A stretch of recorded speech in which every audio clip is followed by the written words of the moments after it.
Hey, what's up, everybody? BDO 44 coming at you with another video. All right, a much better night tonight. What a difference 24 hours makes. The Lakers won the game 141-116 against Atlanta here in Los Angeles. Yeah, let's get straight into the stats and we'll talk a little bit.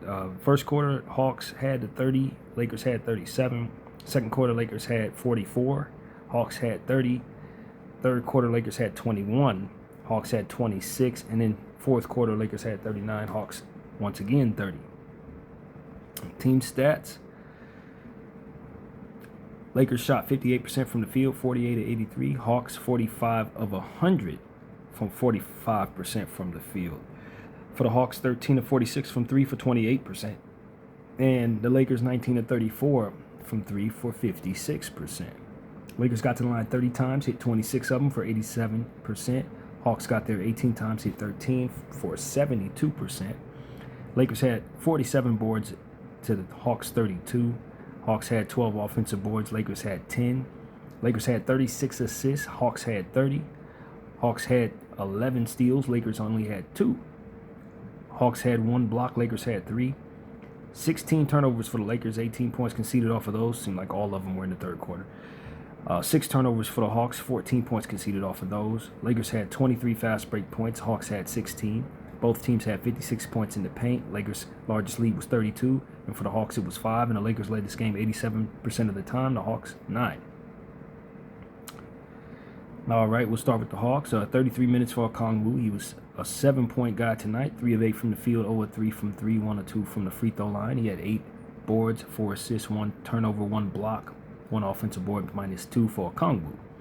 Jalen Johnson missed a million layups tonight, 30 minutes, 13 points, 5 of 17 from the field, 1 of 7 from 3, 2 of 2 from the free throw line, 3 rebounds, 6 assists, 1 steal, 1 offensive board, -23. Worst game I ever seen him play.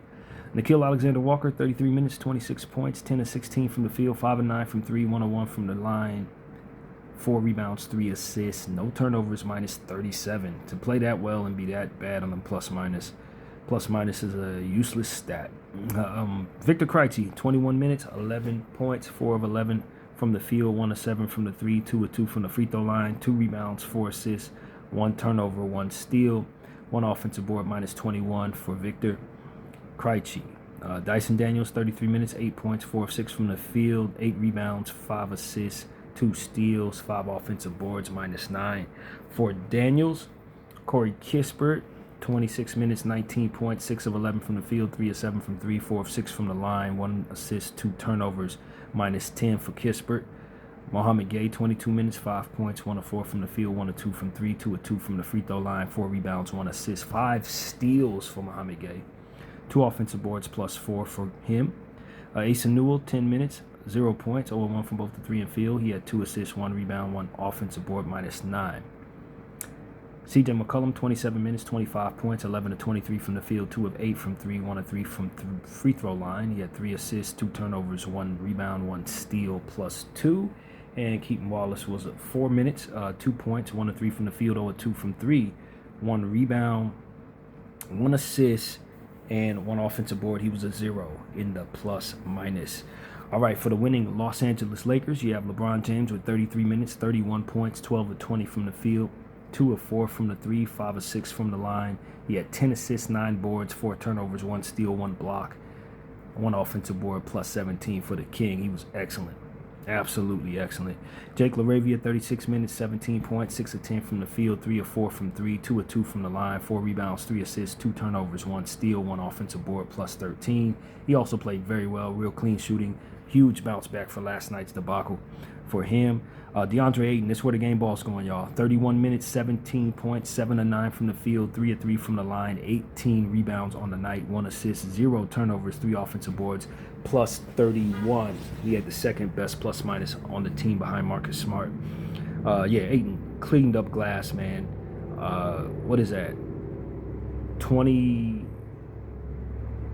let me see. How many boards? He had 13 last night, 18 tonight. So you do the math. He's been cleaning up glass for the last 2 games. Definitely snapped out of his slump. And the game ball is going to go right there. Marcus Smart, 29 minutes, 16 points, 4 of 5 from the field, 2 of 3 from 3, 6 of 6 from the line, 5 rebounds, 4 assists, 1 block, +32, 2 offensive boards. He shot very well after a horrible shooting like last night. these guys are inconsistent. I'm not going to lie. It just is what it is. Last night he was horrific. Tonight he was excellent. I mean, what are you going to do?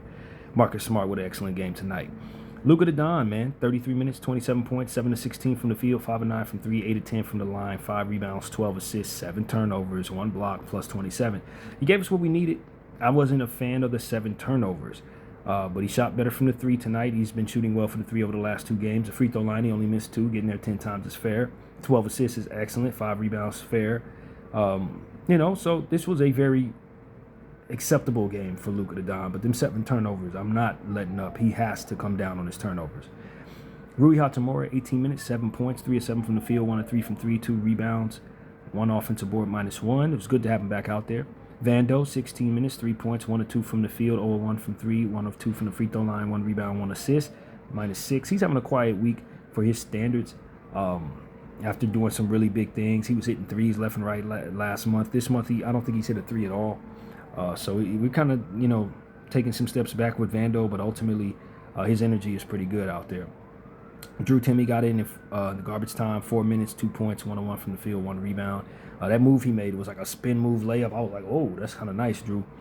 So I definitely love what I saw from him. Dalton Knecht, 15 minutes, 2 points, 1 of 3 from the field, 0 of 2 from 3, +4. 15 minutes, and that's all you give me. It's tough, man. We're trying to be patient with Dalton Knecht, but it's extremely difficult right now. It's extremely difficult. That's just what I'll say. Gabe Vincent, 14 minutes, 10 points, 3 of 6 from the field, 3 of 5 from 3, 1 of 1 from the line, 1 rebound, 1 assist, +8. This was a good Gabe Vincent game. I'm not going to say a bad thing at all. He sparked the first half scoring run that really ran the score up, and that's what it was. He was very good. I think most of that was done in the first half, but in the second half, we had a lot of garbage time. I don't think we used him very much, but he was good in that first half. Nick Smith Jr., 4 minutes, 6 points, 2 of 2 from both the 3 and field, 2 assists, 1 turnover. He was great in garbage time. 4 minutes of garbage time, he just immediately went to work and played great off the newest Laker, of whom I didn't make a video on, but Kobe Buffkin, who played and hit his only attempted 3 for 3 points in 4 minutes. He also had 1 rebound, 1 assist. I love the idea that we have those guys. I really do. I love the idea that I know Kobe's on a 10-day contract rather. I think he's gonna definitely force us to give him a second 10-day. But I'm telling you, as somebody who follows the draft as closely as I do, who's been studying these last 3 drafts as much as I have, I could not be more excited about having those 2 players on the same team in the backcourt. I could not be more excited. These are lottery picks, in my opinion. Well, Nick Smith wasn't a lottery pick, but could have fallen in the lottery that year. He could have went anywhere between his draft stock was anywhere between like 13 and like 2nd round. And Kobe Buffkin, I think, was like the 7th overall pick. We really wanted him the prior year. He just didn't fall to us.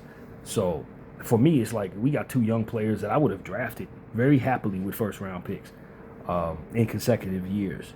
So it's almost like we did that. It's only been, they haven't developed. They're still ready to show what they can do, and I know how talented they are. Because I did extensive homework on these 2 guys, so I know what we have there. And I would happily drop a couple people on this team to assure that they have 4 roster spots. I'm just being honest with you. It would not be difficult for me to do that. Because I think naturally, they're 2 of our most talented players. So I'm telling y'all what I know. Nick Smith and Kobe Buffkin are 2 of our best players. Now, whether or not they make the team, whether or not people want to see it that way, whether or not the politics will allow them to get those minutes, I don't know. But when it comes to just pure and utter talent, yeah, those are 2 of your top 10 Lakers, honestly. Just being real. So, Bronny James, 4 minutes, 0 points, 0 1 from the field, 1 assist. Didn't like that air ball that he shot, but I did like the assist that he got off. So, I still am excited to see what Bronny can do as well with the same minutes. And I like the idea of what he looks like in that little small lineup that they use where he was playing the 3. He's big enough to get away with that at times. So I would love to experiment with him at the 3 at times just to see if he can do it. He's not tall enough to do that, but he's bulky enough to where if you're playing against smaller 3s, you may want to experiment with it to see if it works out. And so I like the idea of it. I really like watching the garbage time minutes. It was only 4 minutes, but that's right up my alley. I like young players more than I like vets 1,000% of the time. And so for me, that was really fun to see that. So, and look, it's tough because Kobe Buffkin comes in, immediately splashes a shot. Nick Smith comes in, immediately splashes 2 shots, and you watch Dalton connect with 15 minutes, and it's like, how patient does Dalton want us to be when he's older than both of these guys? You know what I'm saying? He's older than both of these dudes, and it's just, I have a hard time with Dalton. I think just like every other Laker fan has a hard time with Dalton. You just know he's more talented based on what you saw in college. He was a star in college. And here he's just like not even present a lot of the time. And so this isn't necessarily a Bash Dalton night, you know what I mean? But it's like we have to move in such baby steps. We have such low expectations. We get so happy when he draws a charge or something like that. And it shouldn't be like that. It should not be like that. There are too many good young players in this league for that to be something you're doing with somebody who's like 25 years of age. So, yeah, man, like I said, to keep Kobe Buffkin, I would get rid of a couple people on this roster. I'm just being honest. That would not be a difficult thing for me. I know he has to prove himself in this league, but like I said, when you watch hours of footage of these people in college, you kind of think you understand what they could be if they just give an opportunity. And I know Kobe Buffkin never had that opportunity. He played for these Hawks. These Hawks never put him on the floor. And then he ended up in Brooklyn, and Brooklyn is just Brooklyn. And so you never actually got a chance to see him. He was dealing with injuries as well. This is the first time he's really healthy. I know how talented that player is. He was a 7th overall pick. He's clear cut in front. This was one of the better guards in that entire draft. So, like, I know what he is. He ain't just some G League dude. Hell no, that's a lottery pick. I wouldn't be surprised if he make an all-star team 7-8 years from now. That's how good Kobe Buffkin actually is. So, you take this word from me, man. Nick Smith and Kobe Buffkin, them are some real players. They ain't G Leaguers. Nah, don't let anybody fool you, man. Those are real guys. They just they didn't land in the right spot. Neither one of them were drafted in the right situation for themselves. But they here now, and between me and you, I would have them dudes coming off the bench playing 15 minutes a night before the end of the season. If coaches doing what I would do, you would see them dudes more than you see Dalton Connect. Both of them. So with that being said, I think the Lakers need to take what it is I'm saying very seriously and do what you need to do to create the roster spots for both of those guards, man. Because at the very least, they're going to be your future backcourt second unit, and they're going to be able to score on any given night. They're going to be able to score, assist, steal, ball handle. Offensively, them dudes are going to be monsters, both of them, if you just let them grow together. And so that's exactly what I would do. Certain matchups, you don't want to put them down there too much because they're slight. You know what I mean? I don't know if they'll ever be starters like that for our situation in the first couple of years. I don't know that we have that for them, but as a backcourt, second unit, hell yeah, man. They're going to run the score up. Them two, the ceiling on both of them. Trust me when I tell you this. Them ain't just some regular guys. They're not. They're lottery picks. Or at least first rounders. So yeah, that's like a wonderful thing in my opinion, man. But it's all in all, this was a fantastic game. The first half was great. I'm supposed to be talking more about this game, but y'all know how I am. When it comes to young players, I'd rather talk about them than I really about most of this stuff a lot of times. But, this was a good game for the Lakers. Great to bounce back after a horrible game last night. A lot of stuff that happened last night was just, us playing our worst and Sacramento playing better than anybody would expect, shooting better than anybody would expect. And tonight, the ball was falling for us. Now, we did have a third quarter where we had like 4 or 5 straight turnovers from Luka. He was really angering me in that third quarter. I just felt like he just couldn't get his act together. He just kept turning the ball over consecutively, over and over and over and over and over and over again. It was giving them back the lead, or giving them, letting them cut into our lead a lot. But aside from that, I thought that first half was some of the best shooting I had seen us do all year long. Luka's shooting was great. LeBron was really active tonight. I thought he played very well. It was good to see him play in the second of a back-to-back. Which I did not believe he would do, but we needed him tonight, I believe, and him chipping in with almost a triple-double, 31 points. I mean, that's obviously the difference. If you didn't have that tonight, you probably lost, given how everything was. So, but, give all of our guys credit. Ayton killing on the glass 2 nights in a row. Our team as a unit getting 37 assists was fantastic. You just love to see the team move the ball around with that much confidence. Good to have Rui back. I thought that made a big difference. Rebounding, I thought we were excellent as a team. Mostly Ayton just gobbling up everything. And, that's what comes to mind. I would have loved to have seen us turn the ball over less and maybe force some more steals. They had 11 steals on 16 turnovers. I mean, if we didn't shoot as well as we did, this would have been a much different game. But that we did shoot this well. You love for it to have happened like that. Getting to the line 30 times, excellent. This is a really great game. 58% from the field, 56% from three. That's excellent. You wish you could shoot like that every night, and you'd never lose. You know what I mean? So it's been a weird couple of games. Just in 24 hours. It's like two very vast extremes. Yesterday was the worst game I'd seen probably all year long, and tonight I thought we just had more shot luck, as they put it, than maybe we've had all season. 141 points. I don't know that we've had too many games that where we scored more than that on the season. I don't recall. Let me look and kind of check and see what we've been doing. Your Lakers are now 24-14. So that it's exactly what I said at the end of the last game, where you love the fact that you have a back-to-back. Aiden said the same thing at the end of the game. You love the fact that you have a back-to-back after playing a game so bad, because you can immediately get back on the floor and do something great and hopefully forget what you just saw from that Sacramento Kings game. And I think that's what happened. We played so well tonight that it made the Sacramento Kings game feel like it was almost not that big of a deal. And that's really what you hope for. It's the best case scenario after such a difficult loss. So yeah, we scored 141. Have we scored that much before? Against the Jazz, we did 143. Against the Jazz, we scored 140. So yeah, that's our second highest scoring game of the season just by eye test. Yeah, second highest scoring game of the season against a Hawks team that is known for their defense, known for their stealing of the ball. So if you're going to have a great shooting night, you want it to be against a team like this who, if you don't have a great shooting night, they're likely going to run you out the gym. Jalen Johnson missing as many layups as he did, I thought that was huge for us. Him having a horrible night was excellent. That came right on time for us. So, bad luck last night, great luck tonight. That's kind of how I take it. We snap a 3-game losing streak. That's very positive, obviously. And maybe it's not so bad that these games come so frequently, because we got another game on Thursday against the Charlotte Hornets here in LA. And that game will be at 7:30. And we'll stay in a rhythm. If nothing else, you feel like you can stay in rhythm. Playing a team like Charlotte. Charlotte's not a great team, but they do have some talented players. But you would expect to get the victory if you play well. And that's what we need. We need to bounce back strong. That 3-game losing streak was rather frustrating. The whole month of December was rather frustrating. So while you don't want to play too many games in a row because it can be very taxing on the body, you also can see, especially early on in that process, where you can get into a rhythm. And so I hope that's what this did for us tonight. Tale of two games. Last night our guys did not show up. The others just did not show up. Tonight the others were very good. And I think the difference in a lot of cases is just the ball falling.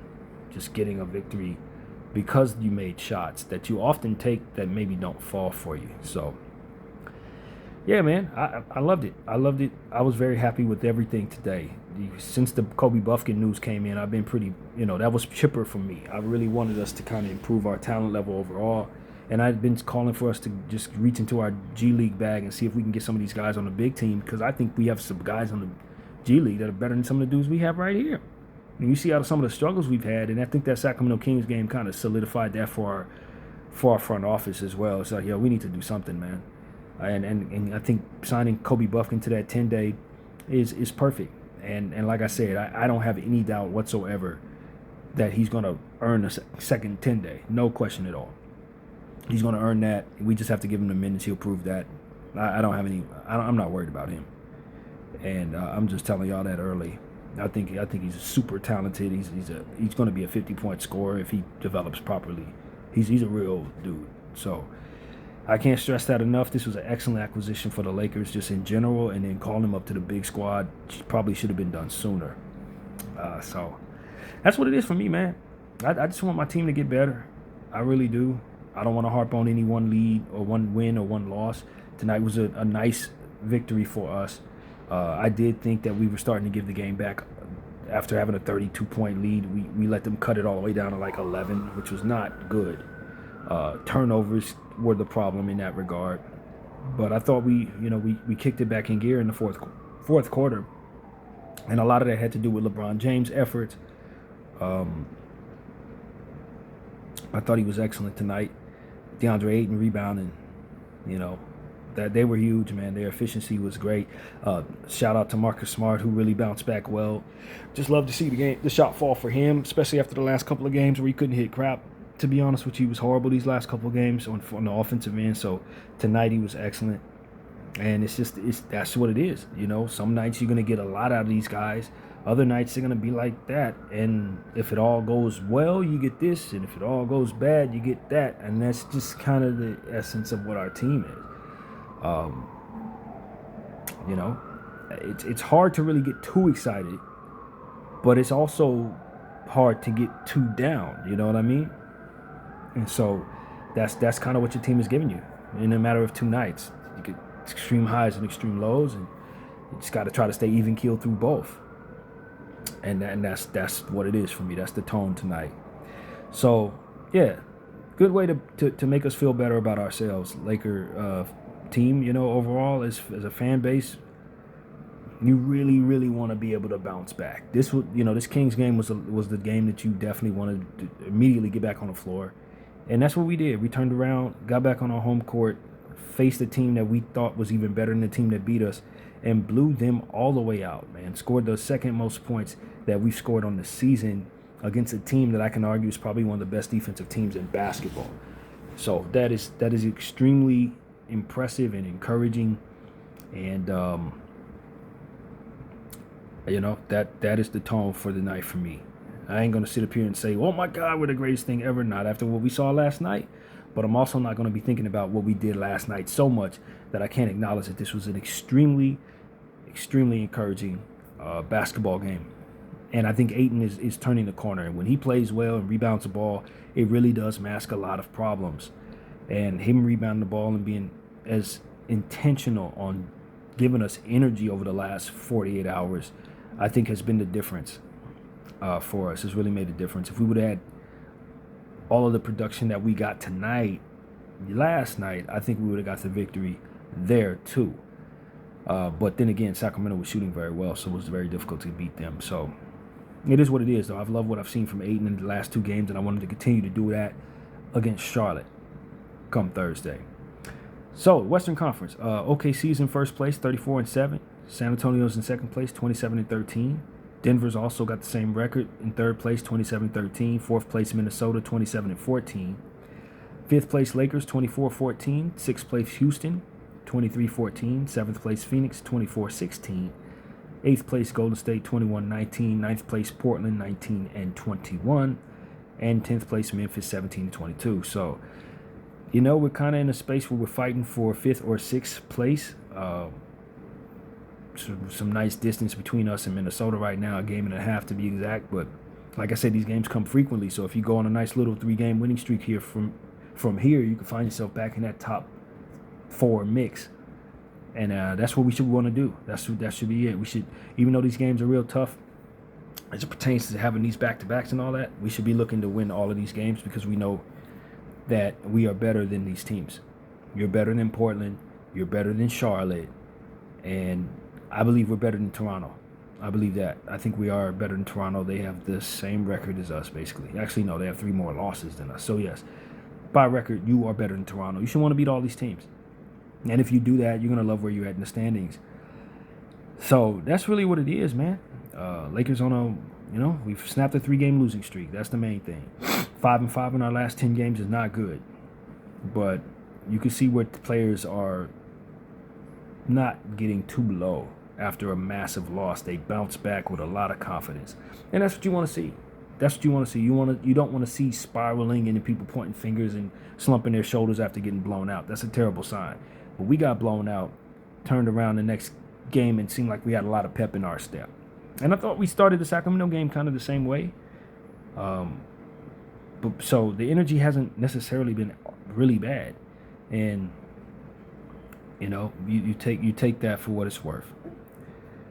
So yeah, man, this we're pushing along, man. I think this helps a lot. This puts a real Band-Aid on what's been a bad week, and you just want to build upon that, man. That's really what it is. You have to build upon any success that you have after playing as poorly as we had. Anything you could. It's sort of like I look at Dalton.